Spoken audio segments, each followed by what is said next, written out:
नमस्कार, स्वागत है आपका द न्यूज़ लॉन्चर पर। मैं हूं अशोक वानखड़े। लेकर आया हूं आपका अपना कार्यक्रम द एक्स-रे।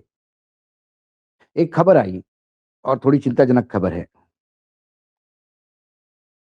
सरकारी बैंकों में 27 जनवरी को देशव्यापी हड़ताल। 26 जनवरी के बीच जो जश्न हम मना रहे हैं, उसके बीच 8 लाख कर्मचारी हड़ताल पे जाने की घोषणा कर चुके हैं।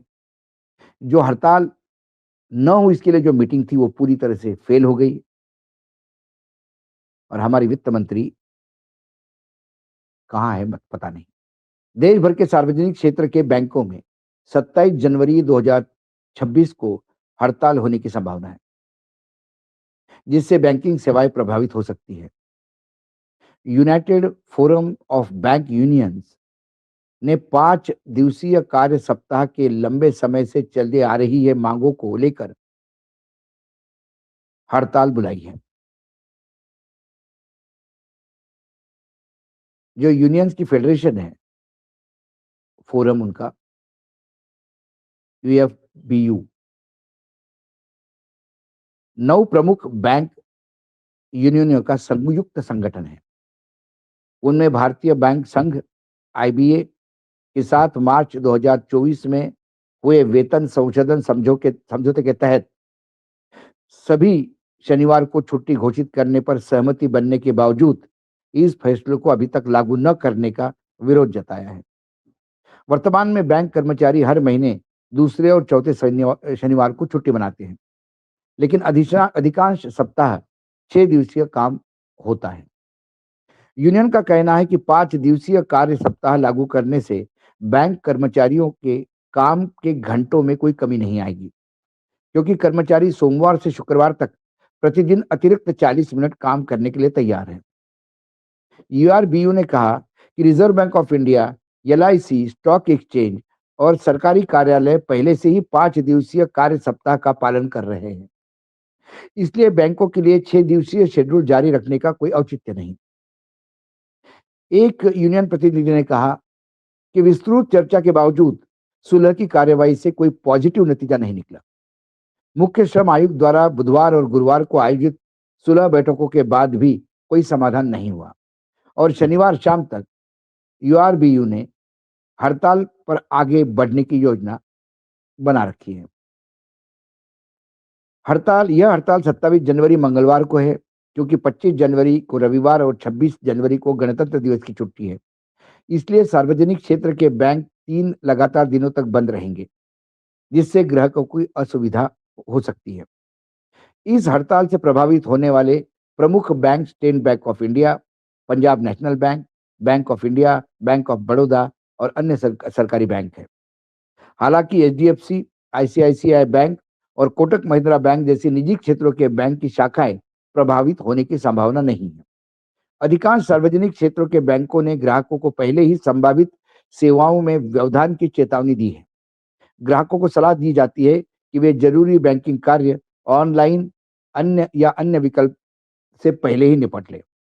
यह हड़ताल सार्वजनिक क्षेत्र से लगभग 8 बैंक कर्मचारी और कर्मचारियों को प्रभावित कर सकती है। यूएफबीयू ने मांग की है कि सरकार और आईबीए उनकी जायज मांग पर जल्दी से जल्दी सकारात्मक कदम उठाए। ये शनिवार, फिर रविवार और 26 जनवरी सोमवार, वैसे ही परेशानी। और उसके बाद 27 तारीख को फिर हड़ताल। तो वाकई देश में बहुत बड़ा आर्थिक नुकसान होगा। खासकर हम इस सरकार में देखते हैं कि बातचीत का जरिया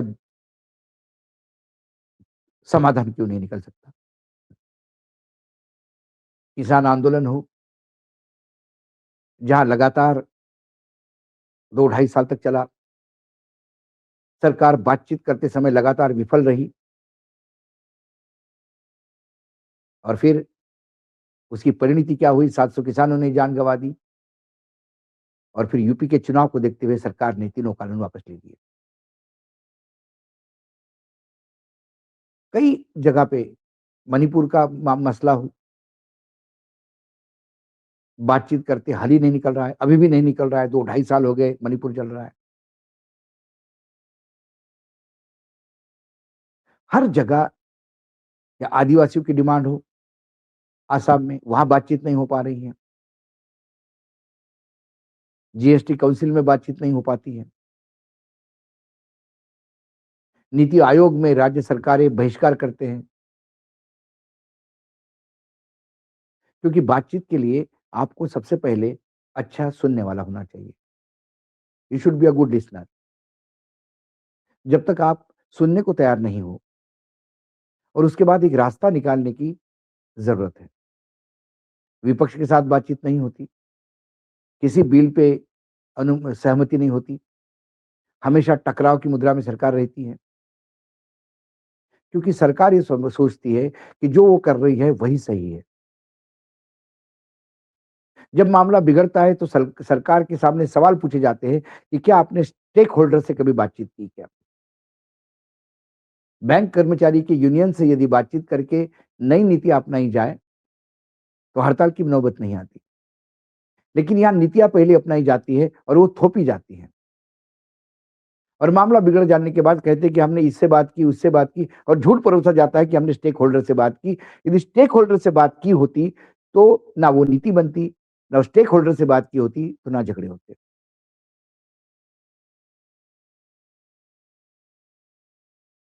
पूरा बैंकिंग सिस्टम यदि एक दिन के लिए भी बंद रहेगा, तो इंटरनेशनल जो रेमिटेंस जाता है, उसमें तकलीफ होगी। आयात निर्यात करने वाले तकलीफ में आ जाते हैं। ऑनलाइन ट्रांज़ैक्शन कर सकते हैं, लेकिन उसका एक लिमिट है। कुछ ट्रांज़ैक्शंस के लिए बैंकों का बीच में होना ज़रूरी है।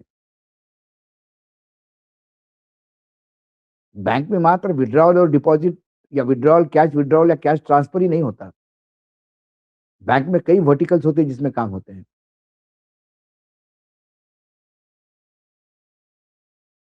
और यही कारण है कि ये सरकार का दम कहें, अहंकार कहें या फिर नासमझी कहें।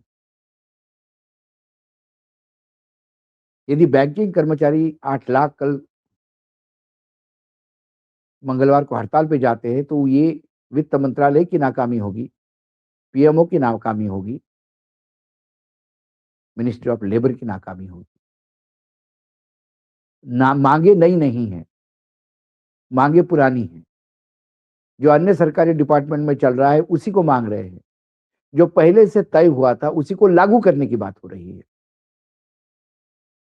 वांगचुक भी कोई नई माँग लेके नहीं आए थे। लद्दाख में वो वही कह रहे थे कि जो बीजेपी ने उनसे वादे किए थे चुनाव घोषणा पत्र में। वो लागू करवाने के लिए आंदोलन किया, तो वो राष्ट्रद्रोही बताकर उन्हें जेल में डाल दिया गया। सरकार संवाद स्थापित नहीं करती, एक तरफ़ा संवाद करती है और जब संवाद करती भी है,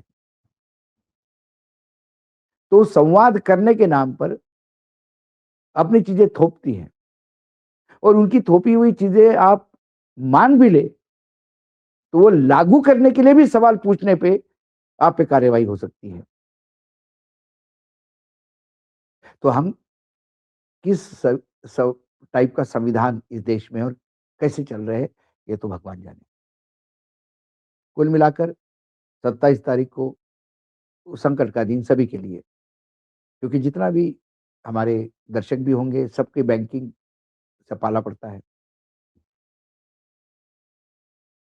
सरकार जल्दी से जल्दी इसकी तरफ ध्यान देगी या फिर ये हड़तालें ऐसी ही चलती रहेगी, लोग ऐसे ही सफ़र करते रहेंगे और सरकार अपने अहम में ऐसे ही जीती रहेगी और प्रधानमंत्री मन की बात में यही बताते रहेंगे कि सब कुछ ठीक है और हम तरक्की कर रहे हैं।